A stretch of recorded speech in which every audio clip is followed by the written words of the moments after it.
Бағана регламентін сөйтіп тұрмын. Да. Так, шынымен де бұл дұрыс жауап болды. А, яғни, білесіңдер, всегда айтатын не ол сендерге?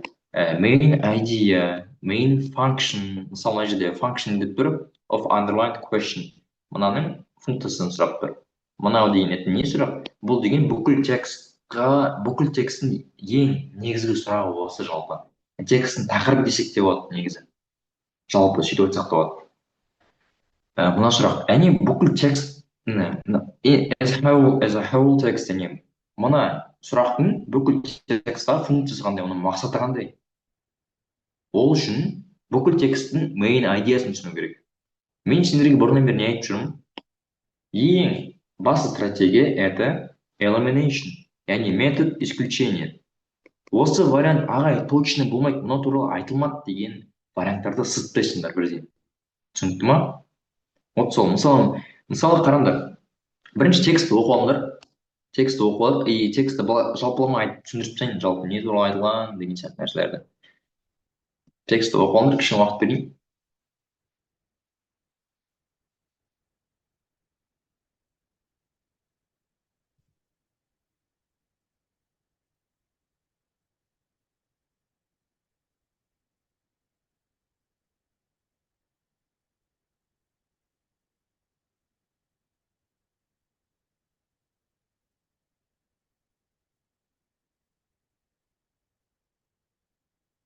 Түсінікті ма? Текст жалпы. Кейбір түсініксіз сөздер болса, ештеңе етпейді ол. Так, мына жалпылама айтып кетейік. How lifelike are they деп тұр. Не бұл сұрақ? How lifelike дегесін это олар қаншалықты тіріге ұқсайды деген сөз ғой. Lifelike, насколько они тірі нәрсеге ұқсайды. Ол не айтып тұр? Яғни правдоподобные, реалистичные деген тұр, жизненный. Ол не айтып тұр? Ол деген анимация туралы айтып тұр. Они мультфильмдегі сондай нәрседегі анимация айтып тұр. Мысалы, кейбір мультфильмдер бар ғой, реально шындыққа өте ұқсайды, кино секілді, да? Кейбір мультфильмдер бар, шындыққа мүлдем ұқсамайды, ол көрініп тұрады, прям анимация екені, реально мультик екені, да? Ол сол туралы айтып тұр. Яғни, мына жерде анимацияның басты мақсаты туралы айтып тұр. Кейбір мультфильмдер бағанадай, оларға маңызды шын өмірге ұқсауы, кейбіреуге ол қатты маңызды емес, олар уже басқа сұраққа назар аударады деп тұр. Қазір соны қараймыз. Many computer animator, және көп аниматорлар осы сұрақта басты приоритетке қояды екен. Яғни олардың мақсаты қандай? Олар стремится етеді не істеуге? Өте реалистичный, қоршаған орта и жарық шығаруға. Түсінікті ма? Яғни бірінші алғаш сөйлем десе болады. Көп компьютер аниматорларының басты мақсаты өте реалистичный қоршаған орта, өте реалистичный жарық, сондай освещение шығару.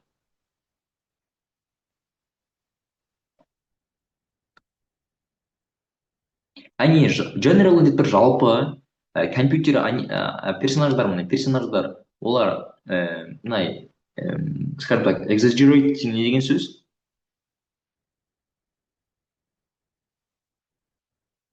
Exaggerate.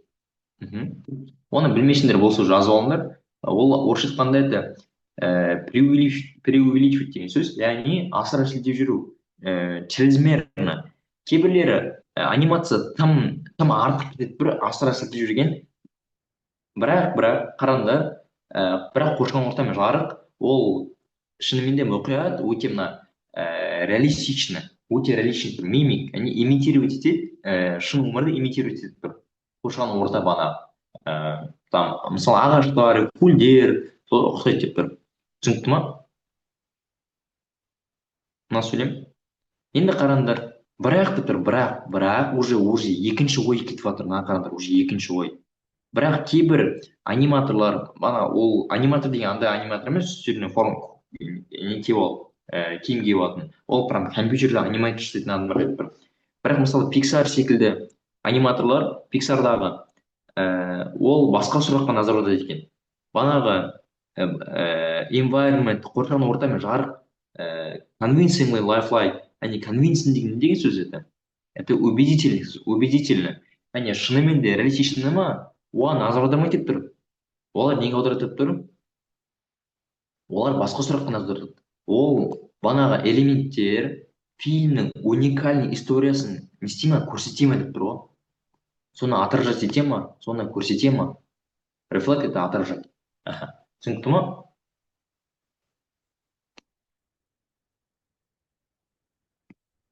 Так, мен сызық болған, асты сызық болған сөйлемді жазып алыңдар. Exaggerate деген сөзді мысалы білмесеңдер егер.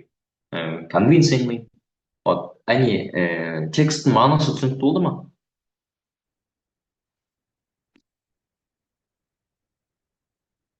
Аниматордың екі түрі бар. Біреуі максимально шынға ұқсайтын мультфильмдер жасалса керек, реалистичный. Біреуі басқа сұрақтарға назар аударады. Мысалы, фильмнің историясын көрсете ма? Stories. Екі мақсаты бар екен аниматорлардың. Қанша мақсаты бар? Екі мақсаты бар. Сондықтан қараңдар. Бірінші А вариантына назар аудармаймын, потому что ол дұрыс жауап екенін білесіңдер. Бірінші B вариантынан бастайын. B вариантына қараңдар. It represents a concern. Concern деген не деген сөз? Типа беспокойство сондай не ғой? Беспокойство аниматоров, которые заинтересованы в создании уникального бэкграунда, уникальный фон, уникальный жарық банағы. Соның беспокойствосын көрсетеді. Мұнда бір беспокойство туралы айтылған ба? Өздеріне сұрақ қоясыңдар осындай. Текстті жауап берген сұрақ қоясыңдар. Беспокойство туралы айтылған ба? Осы аниматорлардың. Именно реалистичный нәрсе жасағысы келетін.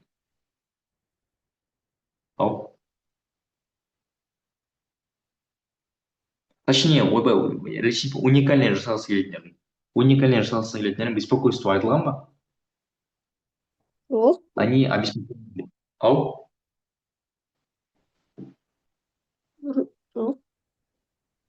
Дұрыс айтылмаған. Бұл B вариант болмайды. Ешқандай беспокойство айтылмаған. Просто адамдардың екі мақсаты бар екені айтылған, и все, в принципе. Беспокойство нәрсе туралы айтылмаған. Келесі сұрақ. Осындай ключевой словарды сызып отырмын. Concern бар ма? Concern жоқ. Келесі. It conveys the uncertainty. Convey деген сөз. Ол не деген сөз? Это передать деген сөз, жеткізу. Нені жеткізу? Uncertainty. Бұл не деген сөз? Типа неточность сондай не емес па? Дұрыс, неточность, непонятность, неопределенность деген сөз. Дұрыс. Сол бана өздерің айтқандай да солай, неопределенность, неточность, бір нәрсенің нақты болмауы. Енді осындай неопределенностьті деп тұр, жеткіз деп тұр ма? Жеткізеді. About how to create. Олар қалай создать ету керек екенін білмеді, реалистичный. И сол туралы андай бір неопределенность бар ма? Мұнда айтылған ба бір неопределенность туралы? Олар осы сұрақ туралы әлі ойланып жүр. Олар әлі неопределенный. Как создать деген. Жоқ, айтылмаған. Ешқандай неопределенность айтылмаған. Тем более ешқандай технологиялар туралы айтылмаған. Ешқандай технология туралы айтылмаған. Сөз қозғалмаған. Болды сіздер. Кеттік D варианты. Ол мына аудиторияның реакциясын көрсете ма? Вообще аудитория туралы бір нәрсе айтыла ма? Аудиторияның реакциясы туралы текстта. Аудитория деген не ол? Это көрермендердің реакциясы вообще айтылмаған. Көрермендер туралы бір сөз айтылмаған. Дейді сіз тұсаңдар. Болды. Значит, бізде A қалады. Енді A'ді оқиық. Ол басты мақсат, primary goal деген негізі. Изначальный мақсат деп аударуға болады, алғашқы мақсат, басты мақсат деп аударып берсек болады. Бұны аниматорлардың басты мақсатын білдіреді деп тұр, көрсетеді. Мына сұрақ. Определенный компоненттерге олар шығарады. Определенный компонент деп банағы фон, background, environment деген нәрсе сол. И lightning. Солардың басты мақсатын білдіреді. Соларды создать еткендегі. Шынымен де басты мақсатын көрсете ме? Көрсетеді. Біреулердің басты мақсаты это реалистичный жасау, біреулердікі уникальный история жасау. Уникальный мына. Қайсысы бана? Уникальный деген қандай қой? Бана. Ең соңғы сөз. Уникальный история, біреулердікі реалистичный. Шынымен де басты мақсатын көрсетті, мынау. Мына сөйлем. Мына текст жалпылама. Солай ма? Аниматорлардың мақсаттары әртүрлі болады екен. Біреудегі басқаша, біреудегі басқаша. Түсінікті ғой, оқушылар, неге мынау екені? Осылай талдаса негізі оңай да. текст оңай, сұрақ оңай болып көрінеді да негізі. Осылай талдаса осы бола ма деп. Негізі олай талдаса оңай болып көрінеді. IELTS сізде дәл осындай методты қолданасыздар, дәл осы методты. Метод исключения. IELTS сізде дәл солай. Так, B. Особенно мысалы true false да осыдан қолданасыздар.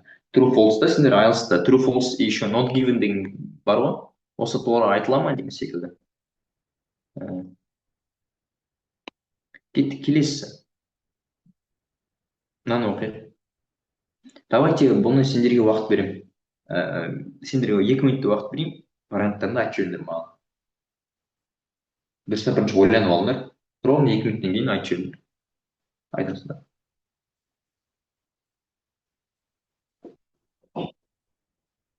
Кеттік, неге ше деп жатсыңдар? Соны айтып жүрсіңдер, ойларыңмен бөлісіп жүріңдер.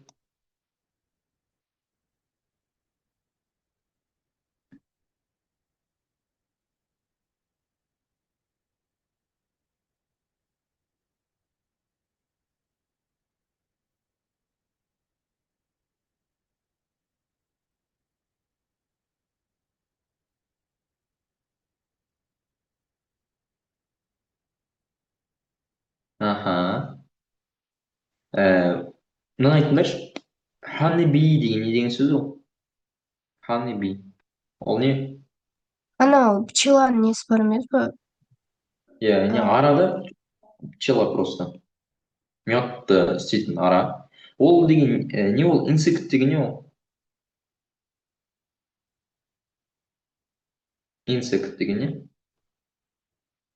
Ключевой словарды біліп алыңдар. Кім айтады insect не екен? Анау вредители ма нет анау сондай бірдеңке еді ғой. Жәндіктер ме? Иә, сондай. Ну, жәндік болса обязательно міндетті түрде вредитель деген сөз емес.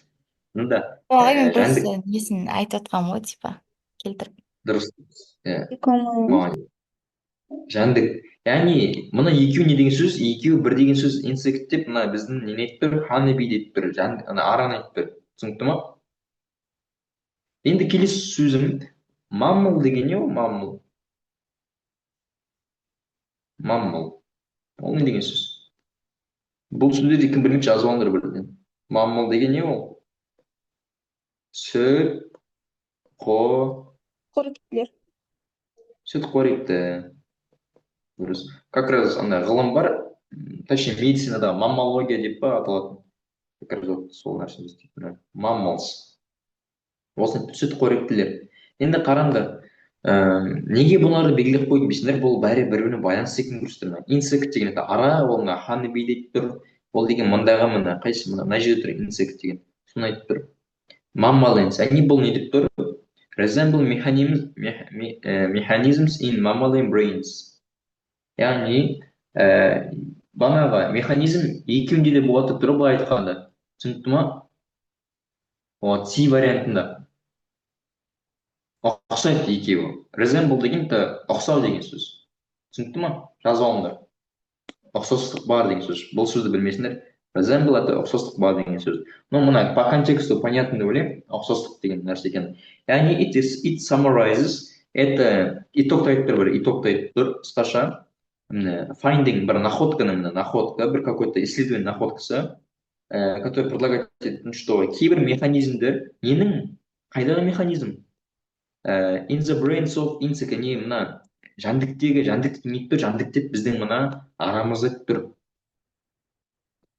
Ұқсайды, resemble, неге ұқсайды? Сүтқоректінің несіндегі механизміне ұқсайды деп тұр. Енді ол туралы не айтылған? Сүтқоректі мен жәндік туралы не айтылған? Текстке кештік. Текстте мына соңғы сөйлемді оқысаңдар, this process, бана механизмдер, process деп уже механизммен екеуі синоним. Have been described in mammals. Они ол сүтқоректілерді сипатталған екен. Сүтқоректілерде бар екен банағы механизмдер.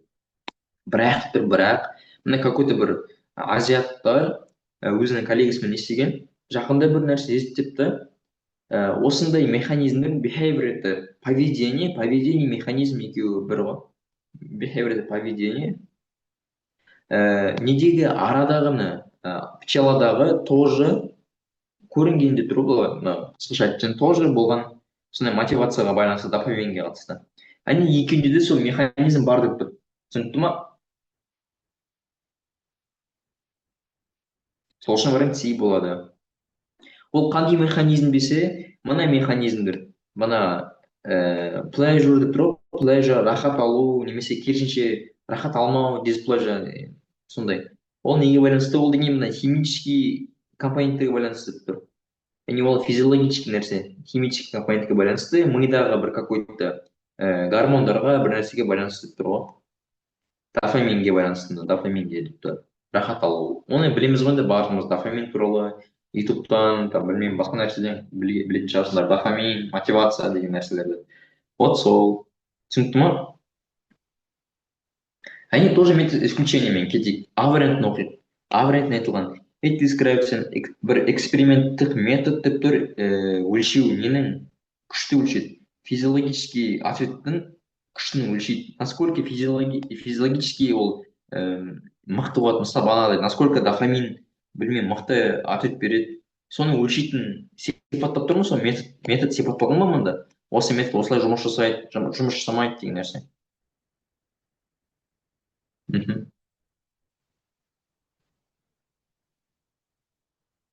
Оқушылар метод сипатталған ба, эксперименттің методы қалай жұмыс жасалатыны? Жоқ. Жоқ, вариант болмайды. Келесісі. It illustrates process by which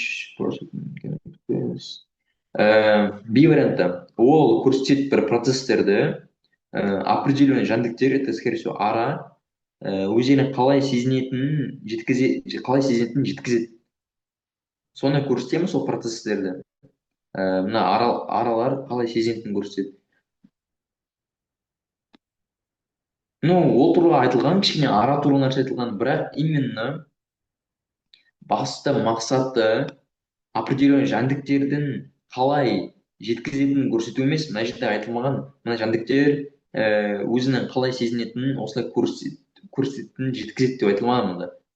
Просто мына екеуі байланысқан деп айтылған. Маммал мен жәндіктер байланысқан, именно ара байланысқан. Ата қалай жеткізетіні ол айтылмаған. Еще тек қана мында араға көңіл берген маммалды жолдам айтылмаған. Сондықтан B вариант болмайды. Түсінікті ма? С вариантын айтып кеттік, неге болатынын D вариантын көштік. D варианты it presents research, бұл исследование көрсетеді.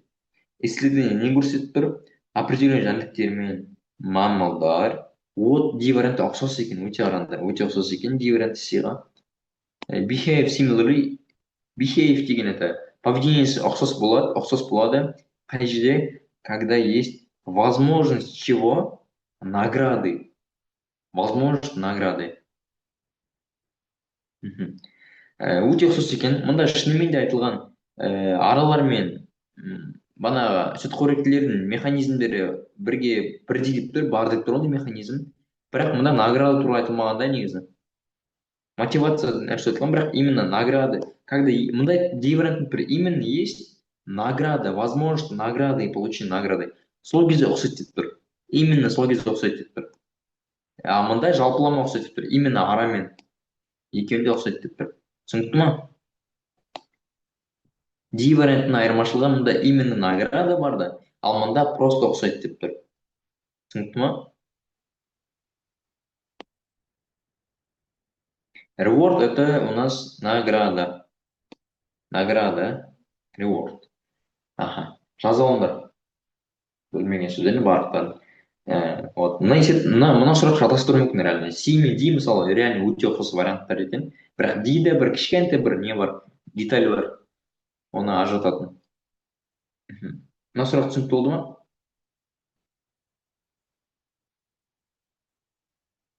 Мен түсінікті. Келесі сұраққа көшейік. Тоже оқып алыңдар дұрыстап. Точно. Мына сұраққа уже азырақ уақыт беремін, 1 минут уақыт берейін. 1 минуттен кейін ответтерді айта беремін. Немесе бірден айта берсіңдер болады. Сразу тапсаңдар ағай осы деп.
Так, бір минуттан кетті. Сонымен Бұл да с болатын сияқты си. си. Аха, уже мынау жеңіл көрінеді, себебі мына текст деген ұзақ емес. Текст деген неше сөз бар оғанда? Точнее, неше сөйлем бар оғанда? Үш қысқа сөйлем екен. Аха. Барлықтарын си деп отырсыңдар. Си, иә, это дұрыс жауап болады. Неге? Себебі қарап жүріңдер. Не деп тұр? Мына бір қыз, Шахти деген қыз бар екен, қыз сияқты. She crossed the woods, иә, қыз екен.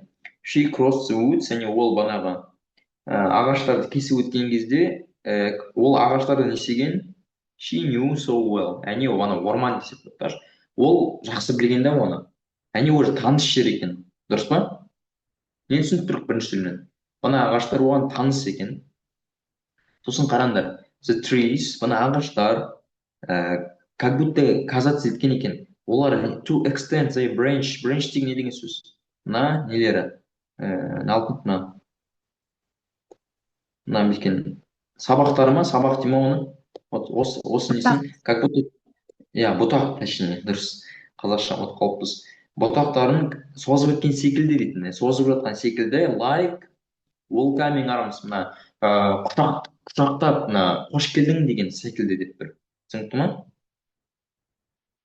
The greeted, және ол міне сәлем беріп тұр. Мына ескі досына, ескі досы секілді сәлем беріп тұр. Мына ағаштар міне қалайсың, сағынып қалдық деген секілді сәлем берген екен. Сосын ол неге банағы өзен жаққа кетіпті. Яғни не түсінуге болады? Бұл Шахтидің бірінші барған жері ма, или уже бұрыннан бері барып жүрген жері ма екен?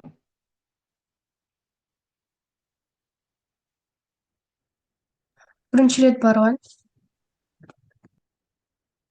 Бірінші рет? She knew so well Это десе де типа, разве? онда, значит, давно білген.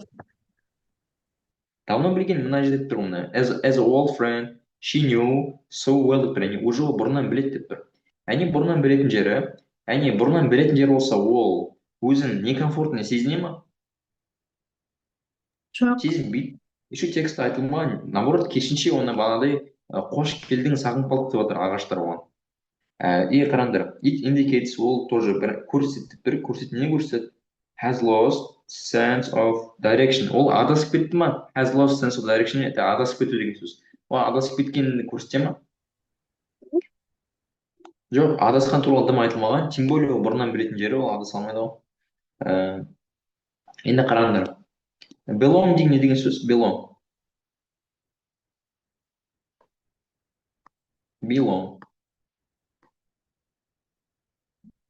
Орысша айтқанда принадлежить. Яғни соған қалай ие болу деген ба, сондай сөз білдіреді. Яғни мысалы мына сөмке менікі деген секілді, it belongs to me, бұл маған жатады. Яғни Шахти сол жерге жатады. Сол жердікі Шахти. И мына жер сол Шахтидікі. Жер сол Шахтидікі. Түсінікті ма? Екеу кіреді Шахти сол жерге не істейді? Сіңіп кеткен деген секілді ғой сол. Сондай мағынада. Түсінікті ма? Belonging. Вот сол. Яғни Шахти бана жерге не істеп кеткен? Она принадлежит этой земле. Түсінікті ма? Жақсы жағынан айтып тұр бұл. Сол жермен, скажем так, не деп тұр? Бұрыннан бері біледі, сол жер менікі, сол жер оныкі деген мағынада. Енді қарап жүріңдер. It conveys, это передает нені? Шахтидің бана бағалауын, өзінің ұзақ достығын бағалауын көрсетіп тұр. Мұны ұзақ достық бар деп тұр, шынымен де бана жермен как дос секілді, бірақ оны бағалау туралы дым айтылмаған, бағалау, достық деген нәрсе туралы особо айтылмаған. Просто ол банағы жерге оған жат емес, банағы жер оған жат емес, екеуі сіңіп кеткен, банағы жерге сіңіп кеткен деген сөз. Сондықтан си болады. Түсінікті ма?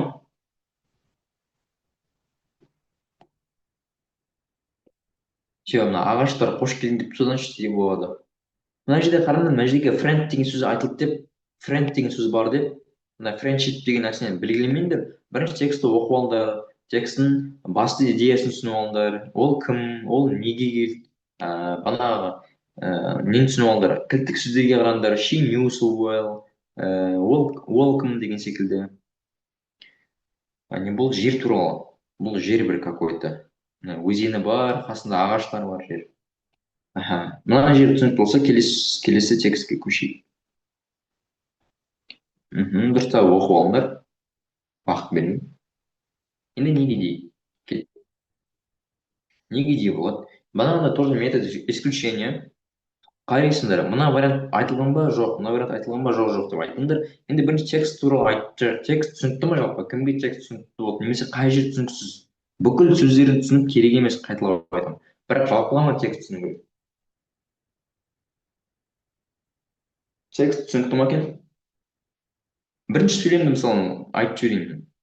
Бір какой-то не болған, исследование болыпты. Пол деген адамның. Ол не шығарған? Точнее, қандай выводқа келген?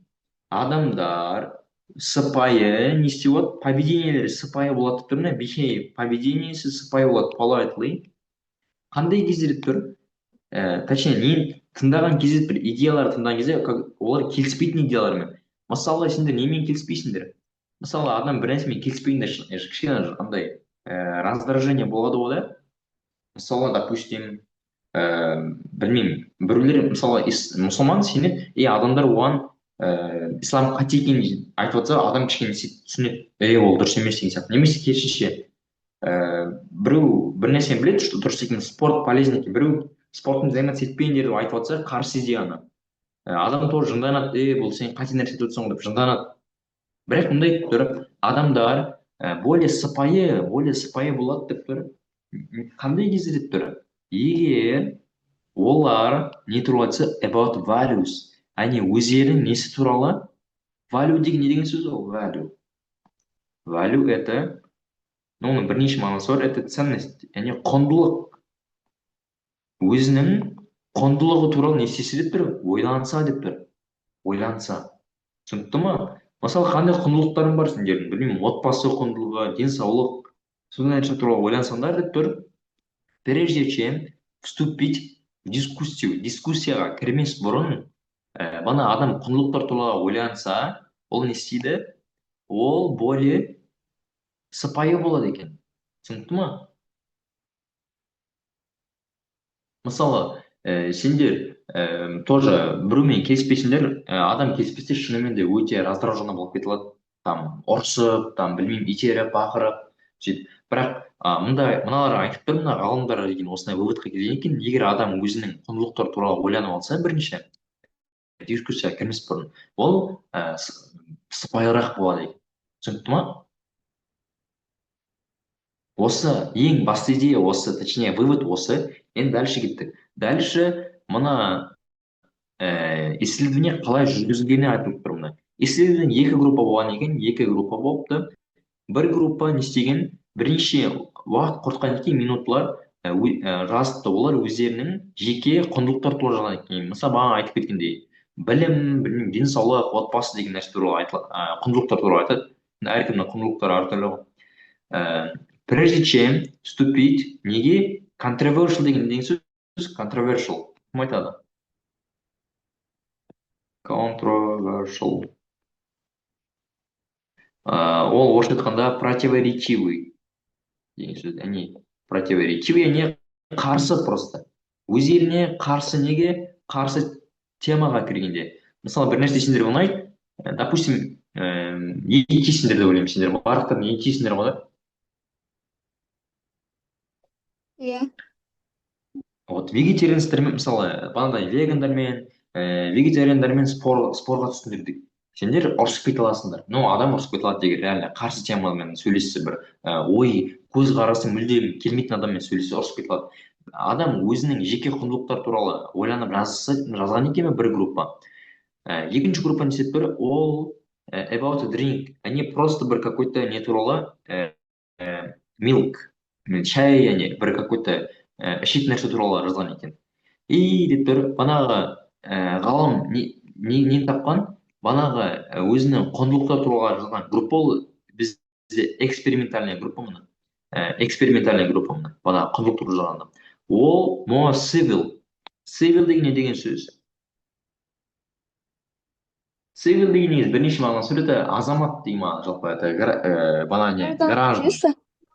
Граждан, иә. Бірақ more civil деп не етіп бір, more civil деген это как более сыпайы деген мағынада қолданып тұр, более сыпайы деген мағынада қолданып тұр. Түсінікті ма? Они более сыпайы. Орысша айтпай ма? Цивильный деп, орысша.